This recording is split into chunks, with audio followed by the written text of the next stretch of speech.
क्या आधुनिक मानव क्षुद्रग्रह के प्रभाव से बच पाएंगे, जिसने कि डायनासोरों को मार डाला था लगभग 66 मिलियन वर्ष पहले? मेक्सिको की खाड़ी में एक बहुत बड़ा उल्कापिंड गिरा था, जिससे खतरनाक गैसें, धूल और मलबा ऊपरी वायुमंडल में फैल गया, जिससे सूरज की रोशनी फीकी पड़ गई और पृथ्वी पर अधिकांश वनस्पतियां नष्ट हो गईं।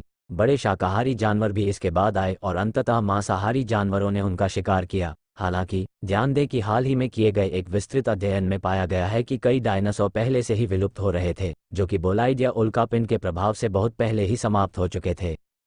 अगर क्षुद्रग्रह सिर्फ 30 सेकंड बाद या पहले टकराता और मैक्सिको के तट के बजाय अटलांटिक या प्रशांत महासागर में उतरता, तो आज हमारे आसपास ज्यादा गैर पक्षी डायनासोर होते। इसके बजाय बोलाइड 10 अरब परमाणु बमों के बराबर बल के साथ पृथ्वी पर टूट पड़ा। हमारे प्राचीन छोटे स्तनधारी पूर्वज बच गए। उनके कृंतक जैसे शरीर डरे हुए थे, क्योंकि उन्होंने हमारे ग्रह पर होने वाली सबसे बड़ी सामूहिक विलुप्ति घटनाओं में से एक को देखा था। बेशक उनके पास शायद इतना विकसित दिमाग नहीं था कि वे इसे पूरी तरह से समझ सकें। हवा में भरी मौत की बदबू और यहाँ वहाँ ढेर हो रहे विशाल शवों के अलावा अम्लीय वर्षा हुई और ज्वालामुखी विस्फोटों ने पृथ्वी को हिला दिया, हवा को दूषित कर दिया और परिदृश्य को जख्मी कर दिया। छोटेपन और कम भोजन की आवश्यकता ने हमारे प्राचीन कर्कश जैसे पूर्वजों को जीवित रहने में मदद की, जो सवाल उठाता है, क्या हम आधुनिक मनुष्य आज ऐसी घटना होने पर भी ठीक से जीवित रह सकते हैं?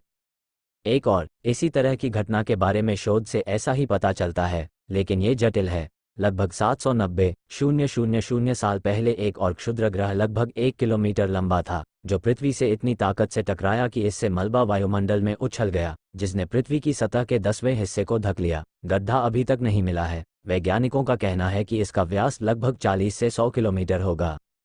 जो चीजें खोजी गई हैं वे टेक्टाइट्स नामक कांच जैसी चट्टानें हैं।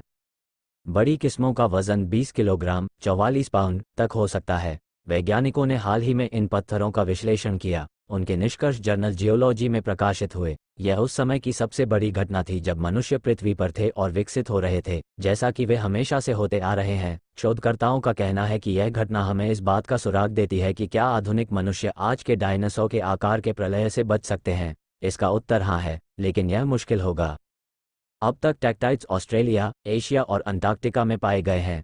इस अध्ययन में ऑस्ट्रेलिया के कर्टिन विश्वविद्यालय के खगोल जीव विज्ञानी और भू रसायनज्ञ आरोन कैवोसी ने अपने सहकर्मियों के साथ मिलकर थाईलैंड में पाए गए 3 टेक्टाइट्स की रासायनिक संरचना का अध्ययन किया। शोधकर्ताओं ने टेक्टाइट्स के भीतर जिरकोन के सूक्ष्म क्रिस्टल का अध्ययन किया, जिनमें से प्रत्येक की चौड़ाई लगभग एक मानव बाल जितनी थी।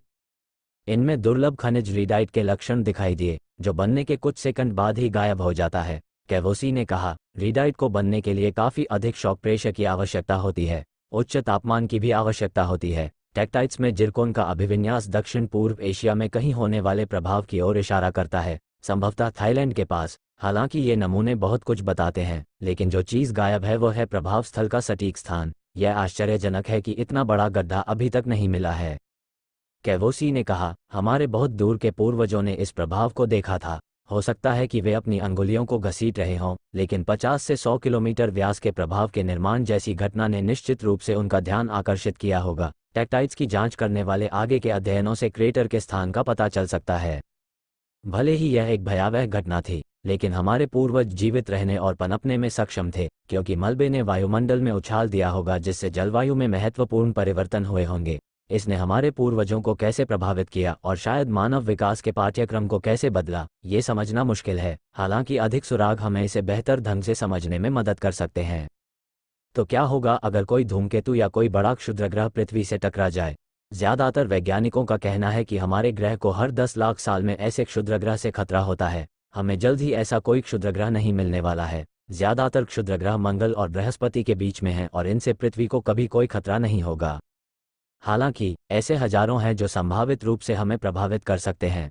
अधिकांश का आकार कॉम्पैक्ट कार या उससे भी छोटा है और वायुमंडल में जलकर राख हो जाता है। कुछ थोड़े बड़े हैं और आकार के आधार पर किसी घर या शहर को बहुत नुकसान पहुंचा सकते हैं, लेकिन पृथ्वी पर सभी जीवन या किसी भी चीज को खतरा नहीं होगा। नासा का ग्रह रक्षा समन्वय कार्यालय PDCO पृथ्वी के निकट स्थित उन पिंडों नियो पर नजर रखता है जो हमारे ग्रह से टकराने की क्षमता रखते हैं। ये दुनिया भर की वेधशालाओं और विश्वविद्यालयों को शामिल करते हुए एक सहयोगात्मक प्रयास है। सदाबहार सवाल यह है कि क्या कोई क्षुद्रग्रह ऐसा दिखता है जैसे कि वह कीहोल के अंदर है, जिसका अर्थ है कि उसमें पृथ्वी से टकराने की क्षमता है। टक्कर के अलावा पृथ्वी के करीब से गुजरने वाली कोई बड़ी वस्तु ग्रह की कक्षा को उलट सकती है। अभी तक विक्षेपण रणनीतियों पर निर्णय नहीं लिया गया है। संभावित रूप से खतरनाक क्षुद्रग्रह के अंदर परमाणु बम लगाना या रॉकेट या सौर पाल के साथ इसे रास्ते से हटाना कुछ अन्य तरीके हैं जो प्रस्तावित किए गए हैं।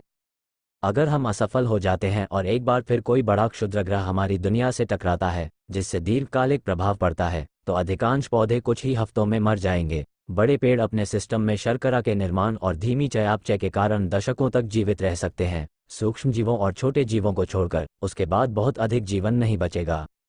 मनुष्य जीवित रह सकते हैं यदि वे वहां पाई जाने वाली गर्मी का लाभ उठाने के लिए गहरे भूमिगत चले जाएं, या यदि हम गुंबदों के अंदर अलग अलग आवास बनाएं। बेशक हमारे कीमती ग्रह की सुरक्षा के लिए यह सबसे अच्छा है, और हालांकि क्षुद्रग्रह पर सौर पाल लगाना काल्पनिक लग सकता है, लेकिन अधिकांश वैज्ञानिकों का मानना है कि यह संभव है। आज पहले से उपलब्ध तकनीक का उपयोग करके पूरी वीडियो देखने के लिए धन्यवाद।